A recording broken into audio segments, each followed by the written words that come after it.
रीवा में लगातार बारिश और अतिवृष्टि के बाद बिगड़े बाढ़ के हालात के बीच में मुख्यमंत्री मोहन यादव रविवार को रीवा पहुंचे।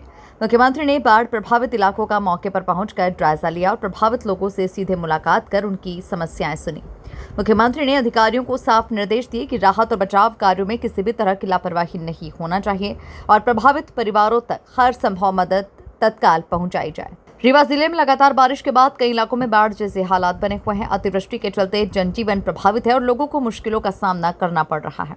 इन्हीं हालातों के बीच मुख्यमंत्री डॉक्टर मोहन यादव रविवार को रीवा पहुंचे, जहां उन्होंने बाढ़ प्रभावित क्षेत्रों का जमीनी स्तर पर निरीक्षण किया।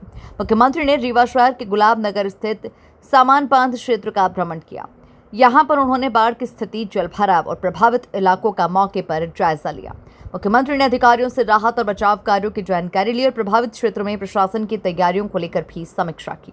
निरीक्षण के दौरान मुख्यमंत्री ने बाढ़ प्रभावित लोगों से मुलाकात की। उन्होंने समस्याएं सुनी लोगों की और भरोसा दिलाया कि संकट की इस घड़ी में सरकार उनके साथ खड़ी है। मुख्यमंत्री ने अधिकारियों को निर्देश दिए कि प्रभावित परिवारों को तत्काल आवश्यक सहायता उपलब्ध कराई जाए और किसी भी जरूरतमंद को परेशानी का सामना न करना पड़े। मुख्यमंत्री ने राहत और बचाव कार्यों को लेकर अधिकारियों को स्पष्ट निर्देश दिए हैं। उन्होंने कहा कि बाढ़ प्रभावित क्षेत्रों में लगातार निगरानी रखी जाए और हालात पर नजर बनाए रखी जाए। उन्होंने राहत कार्यों में किसी भी तरह की लापरवाही नहीं बरतने को कहा। साथ ही जरूरत के मुताबिक प्रभावित लोगों तक भोजन, सुरक्षित स्थान और अन्य आवश्यक सुविधाएं पहुंचाने पर जोर दिया।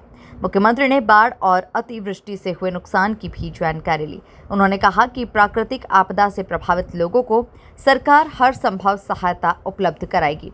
बाढ़ और भारी बारिश से हुए नुकसान की भरपाई के लिए आवश्यक कदम उठाए जाएंगे और प्रभावित परिवारों को राहत देने में प्रशासन पूरी गंभीरता के साथ काम करेगा। रीवा में बाढ़ के बिगड़े हालात के बीच मुख्यमंत्री डॉक्टर मोहन यादव का दौरा इसीलिए भी अहम माना जा रहा है क्योंकि मुख्यमंत्री ने खुद मौके पर पहुंचकर हालात का जायजा लिया और प्रभावित लोगों से सीधे संवाद किया। अब प्रशासन के सामने चुनौती है कि राहत और बचाव कार्यों को तेजी से आगे बढ़ाया जाए और बाढ़ प्रभावित परिवारों तक सरकारी मदद जल्द से जल्द पहुंचे। फिलहाल रीवा में प्रशासन की नजर बाढ़ प्रभावित इलाकों पर बनी हुई है। मुख्यमंत्री ने अधिकारियों को लगातार निगरानी और त्वरित राहत पहुंचाने के निर्देश दिए। देखना होगा कि आने वाले समय में मौसम का मिजाज क्या रहता है और बाढ़ प्रभावित क्षेत्रों में हालात कितनी जल्दी सामान्य होते हैं। रीवा, शहडोल और जबलपुर संभाग में जो बारिश हुई, उस बारिश के कारण से होने वाली हालात का एक तरह से समीक्षा करने के लिए आज मैं यहाँ आया था और जो जानकारी मिली है कि अभी का दौर हमारा ये बारिश का, जिसके कारण से जो भी राहत के कैंप चलाए गए थे, कई जगह हमारी अपनी प्रशासन की तत्परता से काम भी किए गए थे।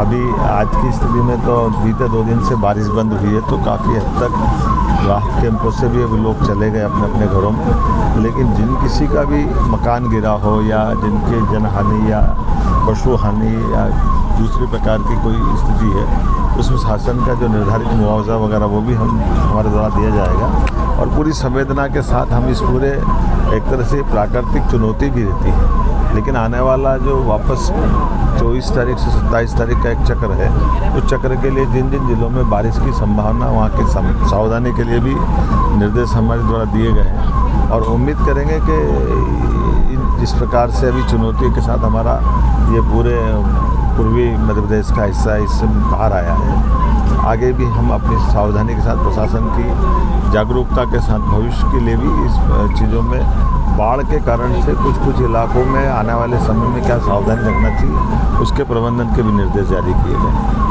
हम सब जिस प्रकार से आज एल नीनो के बाद ऐसा लग रहा था कि चुनौती का समय है, लेकिन एवरेज ये माना गया कि मध्य प्रदेश भर में 20% बारिश हमारी कम हुई, तो आने वाले समय में जो बाद की फसल है, वर्षा के बाद की, उस फसल में भी कम पानी की फसल लगाए। इस तरह के प्रबंधन करने के लिए भी हमने कृषि विभाग को कहा है और उम्मीद करेंगे किसान भाई भी सब समझते हैं। हम सब मिलकर के इस पूरे मौसम के आधार पर ये फसल चक्र और अगला फसल चक्र भी ठीक से मिले।